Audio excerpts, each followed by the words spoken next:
Hello everyone, welcome to my presentation. Your cache is my cache. In this project, we'll be detecting cache based side channel attacks with machine learning, leveraging performance counter metrics. I am Priya Shanmugasundar. So let's start with the motivation for this project. So CPO cache and performance is a widely studied field, and modern processors utilize multi-level cache hierarchies like L1, L2, L3 to bridge this speed gap between the CPU and the main memory, and this is shown to have significant improvements in enhancing the performance. While cache improves efficiency, they also introduce some side channels which can be leveraged by malicious actors. This The malicious actors use the traces of memory access patterns to understand and infer sensitive information such as cryptographic keys or user inputs by analyzing these patterns. Conventional security mechanisms, which try to um, mitigate these side channel attacks, often focus on software vulnerabilities and may not effectively detect the microarchitectural attacks. And some attacks are very stealthy, like a flush plus flush attack, which produces minimal observable anomalies, but they're due to the stealthy nature, they are usually not captured. So we want to leverage machine learning in order to be able to understand and infer these not so apparent patterns using hardware performance counter metrics as our data.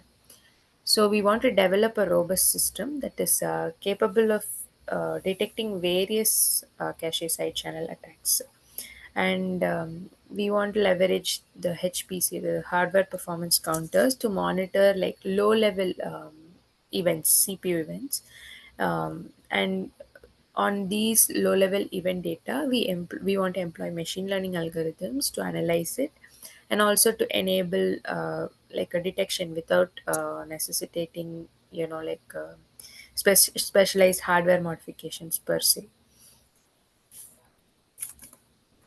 So the key contributions in this project are, we develop an innovative detection system where we integrate the Linux perf tool with machine learning models and create like an effective detection framework. And we cover for around four attacks, side channel attacks, multiple cache-based side channel attacks, namely the flush and reload, the prime and probe, the evict and reload, and flush and flush. So our algorithm is able to detect each of these four attacks, and also is able to broadly classify as whether a particular process is a benign process or an attack. This demonstrates the capability to identify attacks that, like, are not very significant or apparent um, to the eye, which sort of addresses the gap in like existing methodologies and able to being able to capture even stealthy attacks which do not leave a lot of traces. So, caches are like a shared resource between the CPU and the RAM. In usually in multi-core processors, the cache is used to improve the performance. What happens is that these can be exploited by attackers to sort of observe and manipulate the cache state. So the effectiveness and precision of these attacks depends on the cache architecture, associativity, and various other specific attack methodology, which we will get into. But using the user activity on the cache, or use leveraging the cache to understand the user activity, can be a very unintended but seriously threatening use of cache itself. So these are the four main attacks that we will look into in this project. So coming to flush and reload. So basically, to give a high level overview, it exploits the shared memory by flushing a cache line, and then it measures the reload time to see if uh, the user has accessed the same memory location. If they have accessed same memory location, the time taken will be less to load that application.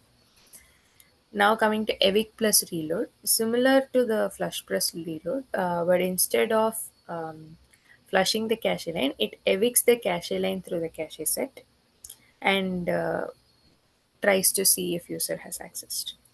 Now coming to prime plus probe.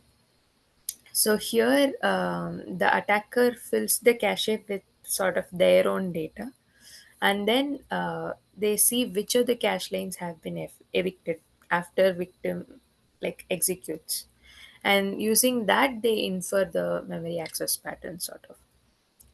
And the last is the flush plus flush attack. It's a very stealthy attack where attacker what they do is they repeatedly flush the cache line and monitor the execution time of the flush instruction to detect the victim patterns with reloading the data. So now let's get into each of these attacks in detail. We'll try to understand the mechanism and also discuss the advantages and disadvantages. So in this case, the attacker uses the CL flush instruction to flush a specific cache line into corresponding shared memory. And after a period, the attacker has access to this and is trying to reload the data and measures the access time. So if the reload time was faster, it means that that particular data was accessed by the victim, and that's why it has been cached again.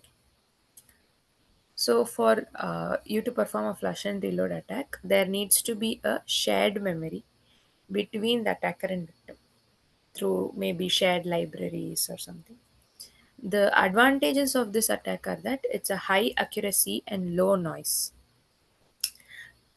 and the limitations are that the dependence on shared memory limits sort of the applicability. It is not necessary that you'll always have shared memory, and it is also quite easily detectable because we can monitor the use of the CL flush instruction and access patterns. Moving on, next is the prime plus probe attack. So the prime phase is when the attacker fills the cache by accessing like a careful set of selected memory addresses, and they put it in the cache set. What the victim does without knowing that this has happened, processes and executes, potentially they might access the memory that causes the eviction of attacker's cache lines. So now the attacker comes and probes. The attacker accesses the same memory addresses used in the priming phase, and they measure the access time. So slower access time means this cache line was evicted. So using that, then they try to figure out. So the requirements for this are that there is no need for shared memory between the attacker and victim, unlike the flush and reload. And the knowledge of cache attract architecture to select appropriate memory and addresses for priming is required.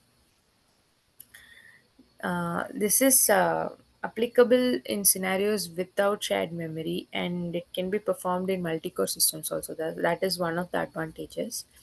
But the limitation is that the higher noise is present here because we are doing an indirect measurement, and it can also be affected from potential interference with other processes. Now, moving on to the flush plus flush attack. So the attacker, what they do is they repeatedly keep flushing a specific cache line using CL flush, and they measure the execution time of the flush operation. Now, the execution time of the CL flush varies depending on whether the data is already present in the cache or not. So, using this, if shorter execution time, then the data was cached, which means this victim has accessed, while a longer execution time indicates data was not cached. Um, the requirement here is that there's shared memory regions with the victim and the ability to execute the CL flush instruction. And since it relies solely on the timing of the flush instruction, does not involve like a reloading data or like the flush plus reload, it causes minimal misses in cache hits and misses, and it is less detectable by traditional methods because of the reload process being missing here. And it's also a high frequency operation compared to the other cache attacks, so the faster data transmission rates are seen here. However, it depends on heavily on the availability and permissibility of the CL flush instruction, and may be less effective on systems with non-inclusive caches or where cache coherence protocols are different. So this is the evict and reload attack. So here the attacker sort of identifies and targets a specific cache line that the victim will most likely access. So then the attacker fills the cache set corresponding to that target line with their own data, causing the victim's data to be evicted. Now the eviction is done. Now reload phase. The attacker then accesses the target memory and measures the access time. So faster access time means victim has accessed the data, bringing it back into the cache. So this is evict and reload.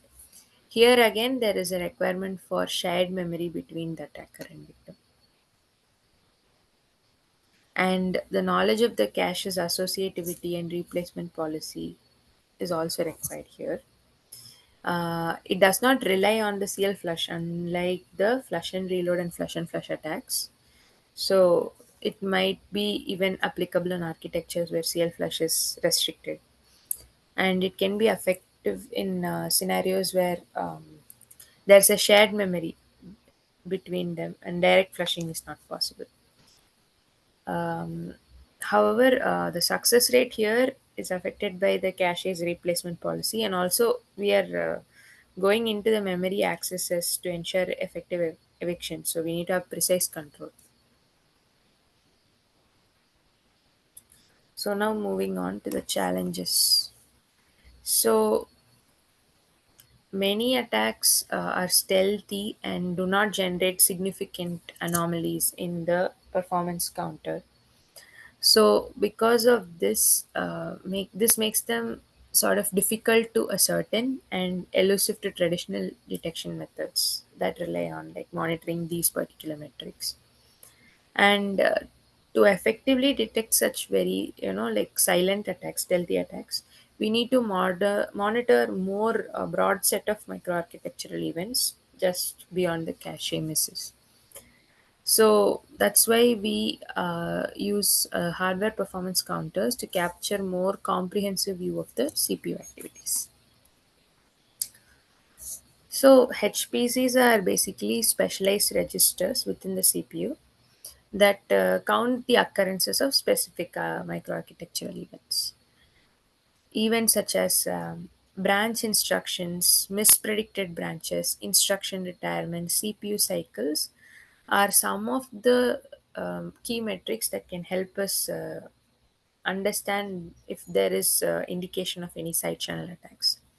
For instance, unusually high number of, let's say, branch misprediction might actually signal like presence of malicious code executions happening. And monitoring HPC incurs minimal impact on system performance, so it's not like we are having to perform extra um, processes to just get these metrics. And also, we have a detailed visibility into like low level operations, CPU operations, so even subtle anomalies can be monitored better. So, looking at our system design overview, so there are four stages in our project. The first is the data collection phase. So, we use tools like Linux Perf to gather HPC data in real time across like different microarchitectural events. And then we perform feature extraction and selection, where we process this raw HPC data and then we extract the relevant features that are more indicative of the decision boundary between normal and malicious activities. And then we train a classifier. So this classifier sort of analyzes the extract features and learns to classify the observed behavior as benign or attack, or also like what kind of attack it might be. So we continuously monitor and then we train and then we also detect the attack. This is sort of the overview. So for training any machine learning model, we need a data set. So composition of the data set. Um, Multiple runs we had done to collect the data for each targeted attack, right? So um, for each of these runs of flush reload, prime plus probe, evict plus reload, flush plus flush, we did like 100 runs of each and collected the microarchitectural data. And then for also we also need representation from benign program and how their execution is.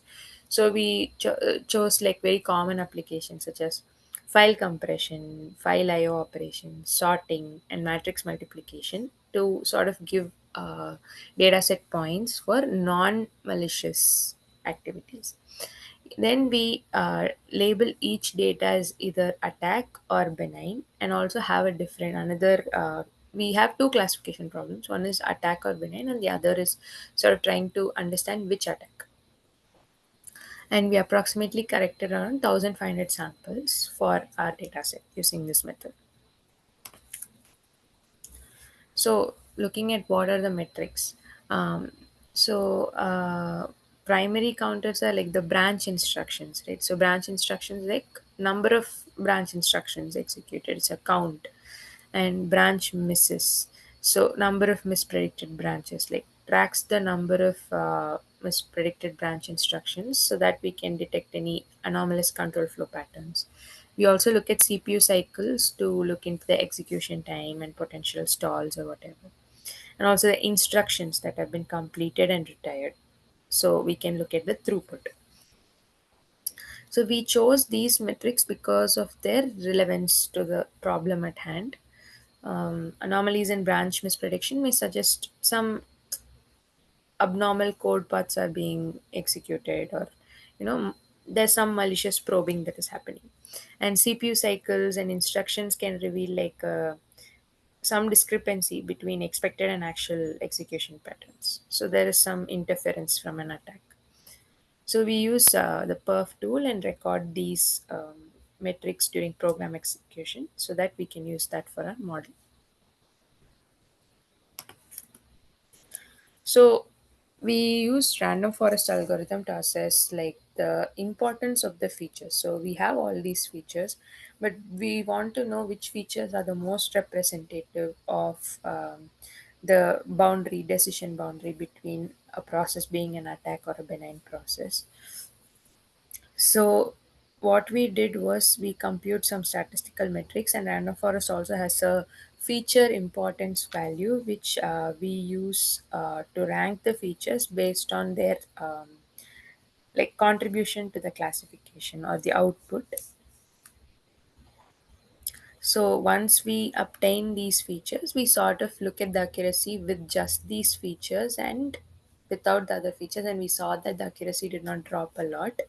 So the top four that we looked at were branch instructions, branch misses, CPU cycles, and instructions retired.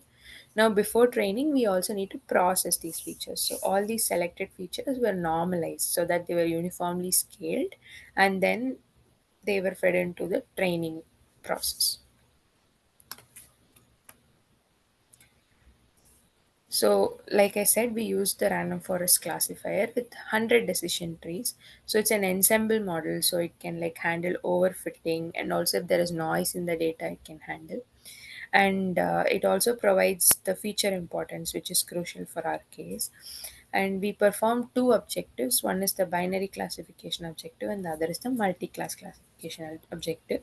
So binary classification is when you distinguish between a benign and an attack scenario, and multi-class is when you sort of try to classify the process into one of these four attacks that we discussed. So we want to minimize false negatives and ensure that like actual attacks are not overlooked. And we also want to maintain reduce false positive rates so that we have high system reliability. So this is the feature importance, like I mentioned, for the um, random forest classification. So here we can see that branch misses is a critical feature. So this could be because many cache side channel attacks involve these patterns that typically disrupt the branch prediction behavior. And we also see the cycles and instructions as the some of the most important features. So these sort of give you if there is any anomaly in the execution efficiency. So the prominence of these features gives us an insight into what are the most affected or most important features to be considered while we train a model, and this helps us guide the focus towards these features instead of having extensive performance monitoring on features that do not actually contribute to the outcome. Now, looking at the classification report, we are able to see that the multi-class classification has an accuracy of around 83 percentage. So this shows that the model is capable of differentiating between various types of cache side channel attacks. And we also used stratified sampling and other methods to address class imbalance, because in an initial version which we trained, we were able to see there was some class imbalance that was causing the model to not perform well. And we are able to see that it has reduced the false negative and false positive rates and has quite high precision. So that is a signal that our model is able to understand the kind of attack and also not overlook attacks, basically is that is one thing. And for the binary case, we have an approximate 85% accuracy. So we are able to do better on the binary case versus the multi-class case, and this could be because there are some subtleties in the multi-class case which maybe random forest is not able to pick up. We might have to use a bigger or a better classifier. And we analyze these misclassifications, and so where the misclassification happens in multi-class is between attack classes which have similar HPC metrics, right? So those are the areas where we need to do either better feature engineering or do model refinement. So the limitations are that the model is trained on a specific kind of attack. It is not a generalized model. So right now this model can be used to say if it is an attack or a benign process and on this specific data set. So we might have to sort of expand this to an unsupervised learning based method where instead of having specified attacks that we're trying to predict, we might be able to say if it was a attack or a benign process, but without having any explicit labels. And we have limited counters monitored due to hardware constraints, and the dataset is also quite small. But if we increase the dataset size, then maybe we can do even better. So, as a future work, like I mentioned, we can use adaptive feature selection and improve the feature engineering part of the process. While we can also improve the models that we are using, like using sequence based models, which can keep track of the events as they happen over time. And we can also generalize the detection across microarchitectural attack vectors, different kind of attacks. So, to conclude, in this project, we used machine learning and high performance counters as a powerful combo to combat attacks, and we also were able to detect stealthy attacks like flush and flush. This is promising for real time use in modern secure systems and also has a lot of future work that can be done to make it better. Now, let's quickly look at a demo.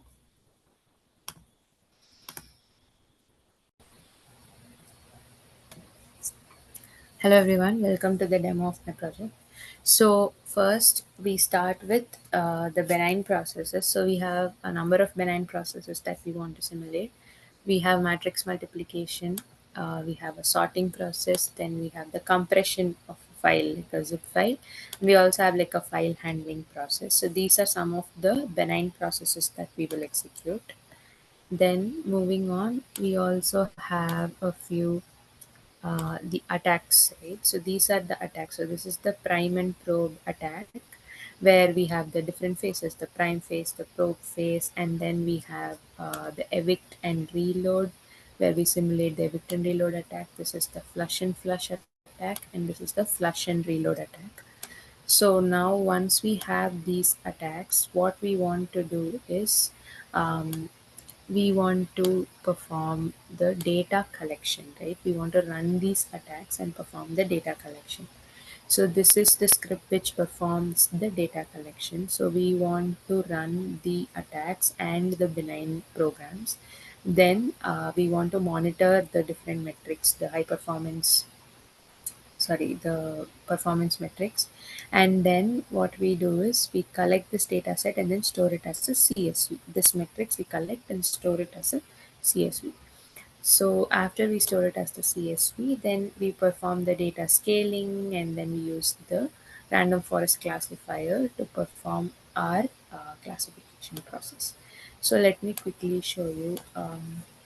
First, let's try to maybe run all the processes for less number of runs, and then I'll show the collected data set as well. Runs per program like this. So, so this will run all our processes. So basically we have compiled. Now let's run all the processes.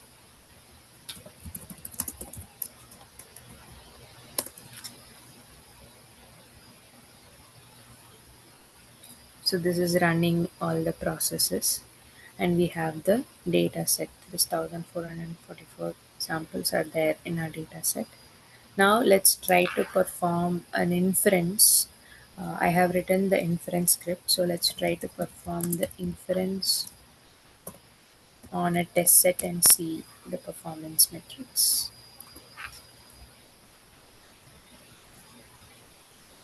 So these are again the top features that differentiate tags for the binary class.